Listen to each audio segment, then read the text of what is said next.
Goeiemiddag, 1 Maart en so kort update oor die oorlog in Iran. Ons het nou 'n bietjie meer inligting ingekry oor die stand van sake wat aangaan. En ek wil net so 'n bietjie terugvoer gee oor 'n paar nuwe inligting wat ek gekry het. Op die oomblik het die B2 bommers nou toegetree tot die oorlog.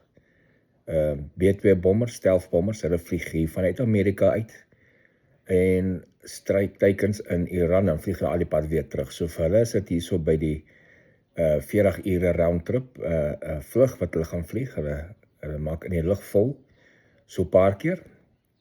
Gaan in en tref teikens. So die eerste het al klaar hulle teikens getref vandag. Hulle het spesifiek dra hulle wapens wat teikens onder die grond vat. So bankers in waar bunkerbusterbomme nodig is. Hulle dra baie van hulle. Dit is net nog 'n teken dat die Amerikaners en die Israelies 100% air superiority nou oor Iran het. Wat beteken Iranse lugafweer wat hulle by die Chinas en die Russe gekry het nou heeltemal geval. En soos ek al vir jare sê, dat die Amerikaanse of die Russiese en die Chinese claims wat hulle op papier altyd maak oor hulle lugafweer, net daarby bly claims. Hulle is baie oneffektief.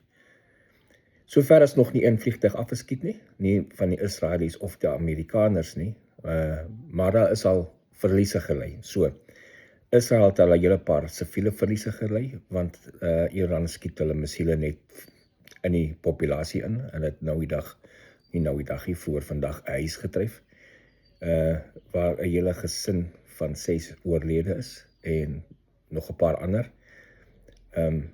Ander ook plekke wat getref is in Israel, siviele populasiegebiede wat getref is daar 'n paar mense oorlede al, en gewond. Aan die Amerikaanse kant, Amerika het nou al 3 soldate verloor, en 5 ernstig gewond.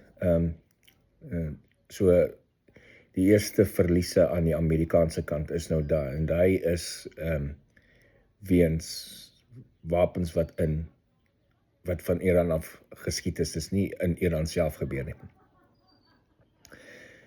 Daar's ook hulle gaan ook nog nie bekend maak wie die soldate is nie. Dis sal seker teen môre middag die name bekend maak vir die soldate.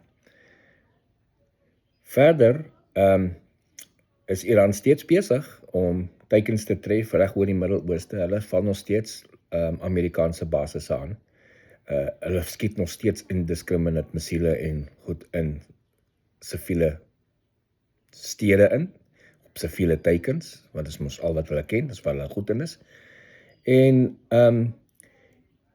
dan het die laaste ding wat ek wil nog verby sê vir vandag is, of vir hierdie berig, is dat die Iranse vloot het nou al 9 skepe verloor. President Trump het gesê hy gaan voortgaan. Daai 9 skepe is nie al nie.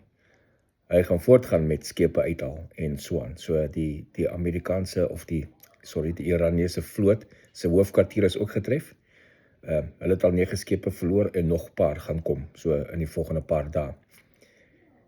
Die oorlog gaan aan. Daar gaan nog vir geruime tyd strikes wees. Dit gaan nie 'n protracted lang oorlog wees nie. Hy behoort vinniger verby te wees as wat baie mense dink.